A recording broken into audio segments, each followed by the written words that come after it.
Hello दोस्तों, मैं रवि सिंह एक बार फिर से स्वागत करता हूं वीवीए के इस सेशन में। और आज मैं आपको बताने जा रहा हूं एक क्वेश्चन जो मैंने आप लोगों को कल दिया था वीवीए के अंदर, कि आपको ये क्वेश्चन इफ़ कंडीशन के थ्रू करके दिखाना है और कोई भी नहीं कर पाया था। वो क्वेश्चन आज हम इसको सॉल्व करते हैं, क्योंकि बहुत सारे लोगों ने मेरे को कमेंट किया था कि ये वाला क्वेश्चन मेरे से सॉल्व नहीं हुआ है। तो चलो आज इसी सेशन को बढ़ाते हैं आगे, वीवीए में कैसे काम करेंगे इफ़ कंडीशन के थ्रू। तो क्वेश्चन क्या था कि यहाँ पे कुछ प्रोडक्ट हैं और ये उसके कुछ रेट हैं, जैसे computer, laptop, CPU, SMPS, LED, ये कुछ यहाँ पे प्रोडक्ट्स मेंशन कर रखे हैं और उनके यहाँ पे कुछ रेट है। मैं यह चाहता हूँ कि मैं यहाँ पे कंप्यूटर डालूँ तो कंप्यूटर का रेट आ जाए, मैं यहाँ पे लैपटॉप डालूँ तो यहाँ पे लैपटॉप का रेट आ जाए, सीपीयू डालूँ तो उसका रेट आ जाए, एसएमपीएस डालूँ तो उसका रेट आ जाए, एलईडी डालूँ तो उसका रेट आ जाए। इस तरीके से ये जो सारा का सारा है ये डायनेमिक हो गया, यहाँ पे उसका रेट मुझे दिख जाए।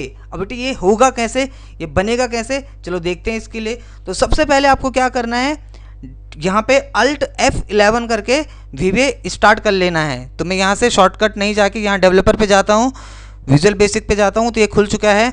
यहाँ पे मेरा डेटा के नाम से कुछ बना, मैं यहाँ पे Alt I M कर देता हूँ तो एक मॉड्यूल इंसर्ट हो गया, Alt I M। अब हम यहाँ पे काम करेंगे कुछ कोडिंग्स का, कुछ बेसिक कोडिंग होंगी जिसको हमें समझना है, और यकीन मानो उसके बाद आप बड़े अच्छे से इस क्वेश्चन को सॉल्व कर पाओगे। तो चलो करते हैं इस क्वेश्चन को सॉल्व। तो सबसे पहले आपने इफ़ की कंडीशन कैसे लगानी है, देखो आपने सब्जेक्ट टाइप किया, सब्जेक्ट आपने बोला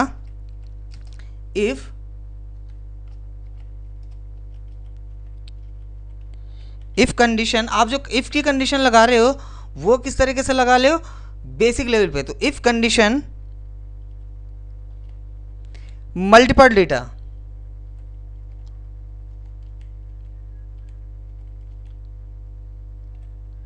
मल्टीपल डेटा, यानी कि जो आप इफ़ की कंडीशन लगा रहे हो वो मल्टीपल डेटा पे लगा रहे हो।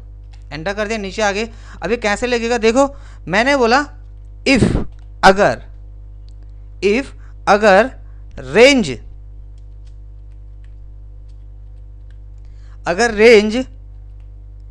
अब कौन सी रेंज हम ले रहे हो, A2। तो मैंने बोला अगर रेंज A2 में डॉट जो वैल्यू है वो इक्वल टू होती है, किसके इक्वल टू होती है, कंप्यूटर के।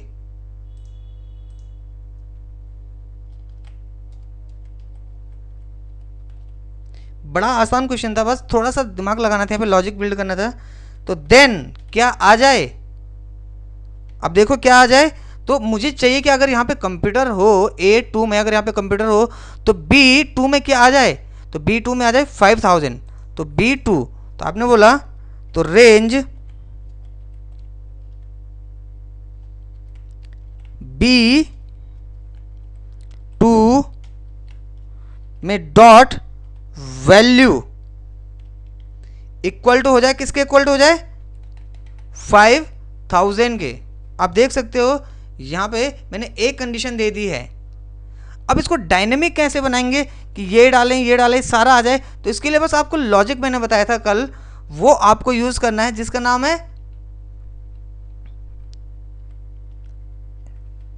Else if.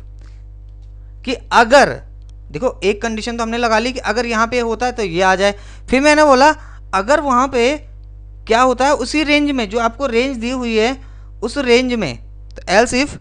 अब यहाँ पे थोड़ा सा स्पेस मारेंगे, एल्स इफ के बाद रेंज, कौन सी रेंज, इसी रेंज में यहाँ पे A2 dot value equal to होती है, किसके इक्वल टू होती है, अब हम लॉजिक लगा लेंगे यहां से, लैपटॉप के।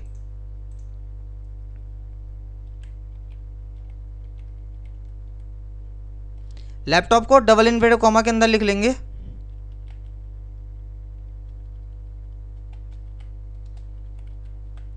देन तो क्या हो जाए, अब देखो आपको फिर वही कंडीशन जो आपने ये लगाई थी यही आपको लगाना है, बस वैल्यू चेंज कर देनी है। तो रेंज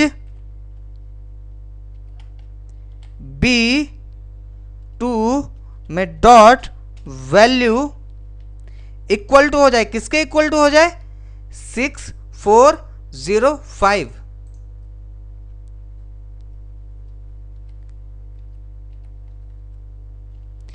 आप देखोगे ये दो कंडीशन हम यहाँ पे यूज़ कर चुके हैं कि अगर यहाँ पे कंप्यूटर होता है तो ये आ जाए और अगर यहाँ पे लैपटॉप होता है तो ये रेट आ जाए। अब बस इसी तरीके से आपको इफ़ लगाते रहना है। इसको बोलते हैं नेस्टेड इफ के साथ इफ, नेस्टेड इफ। देन फिर अगेन एल्स इफ, अगर रेंज, कौन सी रेंज में, A2।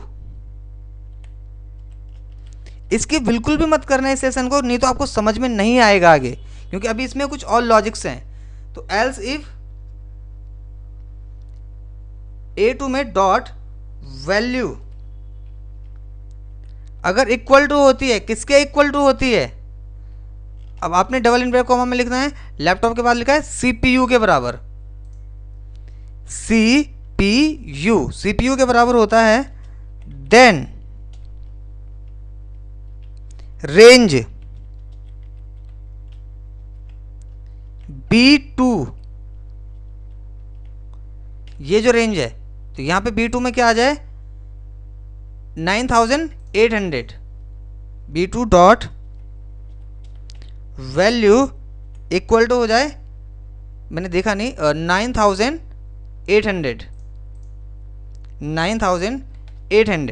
तो ये आप देखोगे तीन कंडीशन हम बना चुके हैं, एक कंप्यूटर के लिए, एक लैपटॉप के लिए, एक CPU के लिए। अभी आपको लग रहा होगा कि हम इतना बड़ा बना रहे हैं, लेकिन आप देखो कितना यूजफुल ये बनने वाला है आगे। आप बस इस सेशन को देखते रहो। देन आपने यहाँ पे जाना है, फिर अगेन एल्स इफ रेंज, किस रेंज के अंदर, A2 में डॉट जो वैल्यू है वो अगर इक्वल टू होता है, अब किसके इक्वल टू होता है, आप यहां पे गए, आपने बोला वो होता है SMPS के, SMPS। तो देन क्या हो जाए, रेंज, कौन सी रेंज में। इस तरीके से आप इजीली लॉजिक बिल्ड कर सकते हो। आप यकीन मानो आपको बहुत अच्छे से MIS आ जाएगा अगर आप इस तरीके से यूज़ करने लग गए लॉजिक्स। अभी और भी है काफ़ी कुछ, बस आप देखते रहो सेशन को। तो रेंज डॉट में वैल्यू जो इक्वल टू है वो किसके इक्वल टू हो जाए,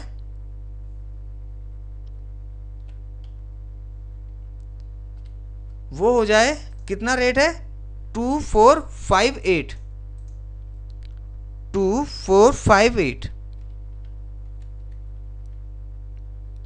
अगेन मैंने यहां पे लगाया एल्स इफ रेंज, किस रेंज में, A2 में।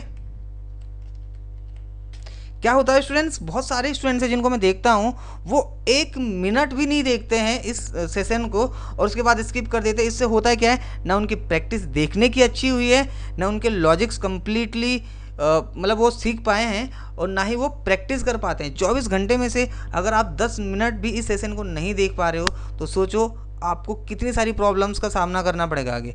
तो एल्स इफ किस रेंज में, A2। तो A2 में अगर यहाँ पे डॉट वैल्यू इक्वल टू होती है, अगर यहाँ पे जो वैल्यू है इक्वल टू होता है किसके, LED के, तो यहाँ पे हम जाते हैं LED के। तो देन क्या हो जाए, अब मैं यहीं पे गया, मैंने बोला रेंज, किस रेंज में, B2 में। अब इसको हम सारा चला के देखेंगे 1 बाई 1 क्या इसमें रिजल्ट निकलता है, किस तरीके से निकलता है, क्योंकि ये बड़ा इंपॉर्टेंट है जो मैं अब लास्ट में समझाने वाला हूं आपको। तो रेंज B2 में डॉट वैल्यू, जो उसकी वैल्यू है वो इक्वल टू हो जाए, किसके इक्वल टू हो जाए, 3650 रुपीज़ के। तो 3650 रुपीज़ के बराबर हो जाए। तो अब आप बोलोगे ये सारे कंडीशन तो आपने फुलफिल कर दिए है कि अगर ये हो तो ये आ जाए, ये हो तो ये आ जाए, ये हो तो ये आ जाए, जैसे ये हो तो ये आ जाए, ये हो तो ये आ जाए, ये हो तो ये आ जाए, ये हो तो ये आ जाए। लेकिन यहीं पे आके सब लोग गलती कर देते हैं, और अगर किसी को आता भी है इतना तो इसके बाद ही उसको प्रॉब्लम शुरू हो जाएगी, क्योंकि इसके बाद आपका असली काम शुरू होता है। आपको यहाँ पे लॉजिक ये देखना है कि अगर ये होता है तो ये आ जाए, वेल एंड गुड। लेकिन अगर यहाँ पे सारी चीज़ें होती नहीं है, इसके अलावा कुछ और हो गया, जैसे मान के चलो यहाँ पे मैंने टेबल टाइप कर दिया, तो क्या दिखाए? इट मीन्स अगर इन सब चीज़ों के अलावा यहाँ पे कुछ और आता है तो अब आपको यहाँ पे इसको समझना ज़रूर है।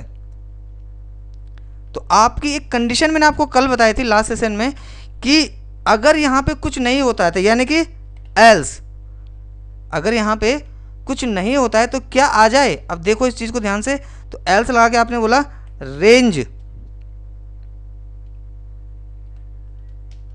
तो कौन सी रेंज में? B2 dot value equal to किसके बराबर हो जाए? किसी के नहीं, वहां पे कुछ आए ही ना। समझो इस चीज को, अगर यहाँ पे कुछ भी आए कुछ अलग से तो यहाँ पे कुछ ना आए, या फिर यहाँ पे लिखा हुआ आ जाए। मान के चलो आपने बोला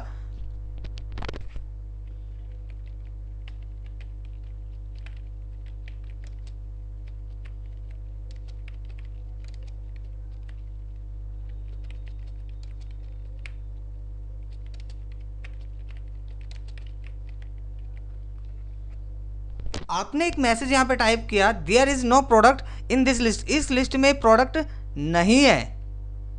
अब इसको रन करके देखते हैं कैसे चलता है। ठीक है, तो करते हैं रन। ध्यान से देखो आप लोग, सबसे पहले मैंने क्या करा, इस कंप्यूटर को हटा दिया, इसकी जगह मैं डाल देता हूँ सपोज यहाँ पे एक टेबल।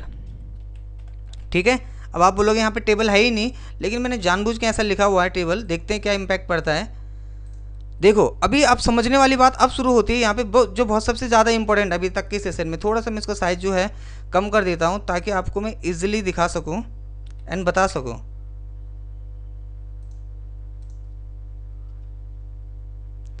चलो अब देखते हैं क्या लिखा हुआ। बता रहा है इफ़, अगर यहाँ पे ये कंडीशन होती है तो इसको रन करते हैं F8 से। देखो 1 by 1 F8। ओके, यहाँ पे हमने थोड़ी सी यहाँ पे मिस्टेक कर दी है, क्योंकि अगर मैंने स्टार्टिंग में इफ से शुरू कराया तो किससे शुरू खत्म होना चाहिए था? एंड इफ पे। तो एंड इफ लगाना भी कंपलसरी है। अगर इफ शुरू हो रहा है तो एंड इफ पे खत्म होगा, सब पे शुरू हो रहा है तो एंड सब पे खत्म होगा। चलो अब देखते हैं अब क्या करना है। इसके बाद आपको यहां से F8 से प्रेस करना। देखो तो F8 करा आपने,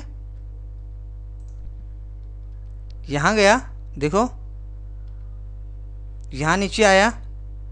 अब ये पहले ढूंढेगा, वहाँ लिखा हुआ इफ रेंज A2 में dot value equal to computer होता है, तो क्या कंप्यूटर है वहाँ पे? तो इसने बोला कंप्यूटर नहीं है, उसको कंप्यूटर नहीं मिला। तो नहीं मिला तो वो यहाँ इसमें नहीं जाएगा, क्योंकि उसको मिला ही नहीं। होता तो यहाँ जाता। F8 करो, देखो वो डायरेक्ट नीचे आ गया। उसने बोला वहाँ पे कंप्यूटर नहीं है।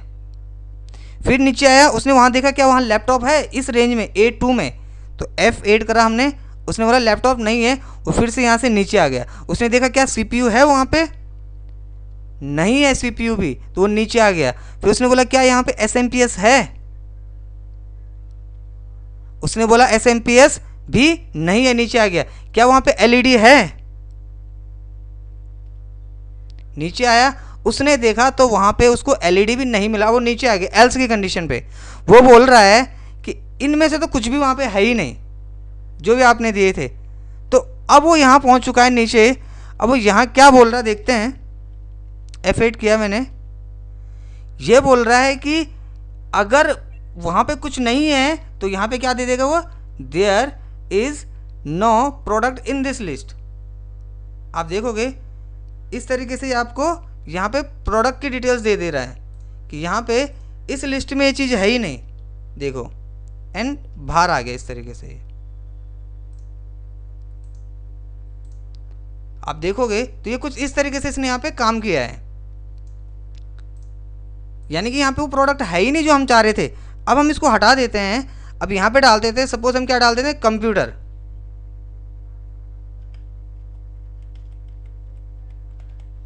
अब हम टेस्ट कर रहे हैं इसको कैसे सही चल रहा है नहीं चल रहा है, ये आपको भी सीखना है ऐसे टेस्ट करके। पहले इसको यहाँ से एग्जिट कर देते हैं, यहाँ से क्लिक करके। अब इसको स्टेप बाय स्टेप फिर से रन करते हैं। F8 करा, नीचे आ गया, ठीक है, फिर नीचे आ गया। अब उसको वहाँ कंप्यूटर मिला तो उसने 5000 डाला, देखोगे आप उसने यहाँ पे 5000 दे दिया है, क्योंकि उसको वहाँ पे कंप्यूटर मिल चुका है। तो जैसे उसको वहाँ पे कंप्यूटर मिला उसने 5000 दे दिया और उसके बाद जस्ट नीचे आ गया। आप देखो सब लोग, जैसे ही उसको यहाँ पे कंप्यूटर मिला वो नीचे आया और देन उसने क्या करा, अपना काम फिनिश कर दिया। कंप्यूटर की जगह यहाँ पे डालते हैं एक बारी लैपटॉप। एक चीज़ और बता दूं, अगर आपने वहाँ कैपिटल लेटर में लिखा है तो यहाँ भी आपको कैपिटल लेटर में ही लिखना चाहिए। यहाँ मैंने स्मॉल लेटर में लिखा है तो स्मॉल लेटर में मैं यहाँ लिख रहा हूँ। देखो F8 प्रेस करा, नीचे आया, क्या वहाँ कंप्यूटर है? A2 में कंप्यूटर है? उसने बोला नहीं है, तो 5000 पे नहीं गया। उसने बोला क्या वहाँ पे लैपटॉप है? उसने बोला हाँ है, तो उसने वहाँ पे देखो 6405 रुपीज़ ऑटोमेटिक चेंज कर दिया। देखो, तो इस तरीके से ये आपका सारा का सारा काम ऑटोमेशन के थ्रू चल रहा है। अब हम इसमें क्या करते हैं, लास्ट में जो हमारा काम है वो है इसको ऑटोमेशन देना। तो ऑटोमेशन आपको पता है कैसे देते हैं, वो भी मैं बता देता हूँ लास्ट में। अब आपको क्या करना है, इंसर्ट में जाना है, यहाँ पे शेप पे चले जाना है। आपने शेप में यहाँ पे डिफाइन कर दिया इस तरीके से, कुछ भी जो भी आप देना चाहते हो, और यहाँ पे राइट क्लिक करके आपने इसको असाइन मैक्रो कर दिया। किसके साथ? ये था हमारा if condition with multiple data. Right click करते हैं, एडिट टेक्स्ट में जाके लिख देते हैं जैसे इफ विद, इसको थोड़ा कैपिटल लेटर में लिख देता हूँ, इफ विद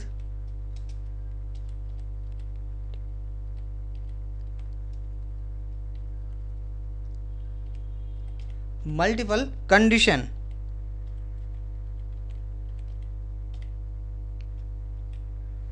इस तरीके से मैं इसका यहाँ से साइज थोड़ा छोटा कर देता हूँ। ये बोल्ड करना ये मैं आपको बता चुका हूँ सर, आप कैसे करोगे, बस इसका आपको प्रैक्टिस करना अच्छे से। ठीक है, ये अच्छा लग रहा है। अब हमने इस पे क्या करा, जो हमने कंडीशन बनाई है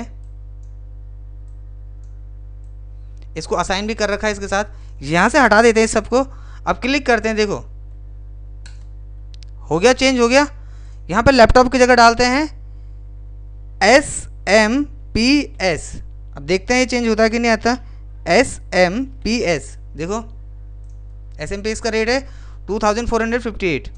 2458 आपने डाले यहाँ पे LED। तो मैं आपको बता दूं सब लोगों को, जो भी काम हम ये कर रहे हैं अपने लिए नहीं कर रहे, अपने बॉस के लिए कर रहे हैं। अब आपका बॉस आएगा, अपने बॉस ने देखा कि यहाँ पे किसका रेट कितना है, तो जस्ट यहाँ पे रेट मेंशन करना है। जैसे CPU डाला तो CPU का कितना है सर, CPU का इतना है। अगर उन्होंने कोई गलत प्रोडक्ट डाल दिया लाइक टेबल या चेयर कुछ भी इस तरीके से, तो आपने बोल दिया सर ये वाला प्रोडक्ट इस लिस्ट में आपने दिया ही नहीं था मुझे। तो इस तरीके से आप यकीन मानो एक्सपर्ट बन सकते हो VBA के अंदर कुछ प्रैक्टिस के साथ। बस आपको ये जो कोडिंग्स है, क्योंकि आज थोड़ा लंबा कोड बना है तो इसको प्रैक्टिस करना लॉजिकली है, बहुत इंपैक्टफुल है। अगर आपको ये वीडियो पसंद आया है, ये सेशन अच्छा लगा है, प्लीज़ लाइक करो, शेयर करो, कमेंट करो, एंड अगर आप चैनल पर नए आए हो तो सब्सक्राइब कर बेल आइकन जरूर प्रेस कर लें, ताकि आपको हमारी वीडियोज़ की नई नोटिफिकेशन मिलती रहे लाइव क्लासेस से related. So thank you so much students, keep on practice.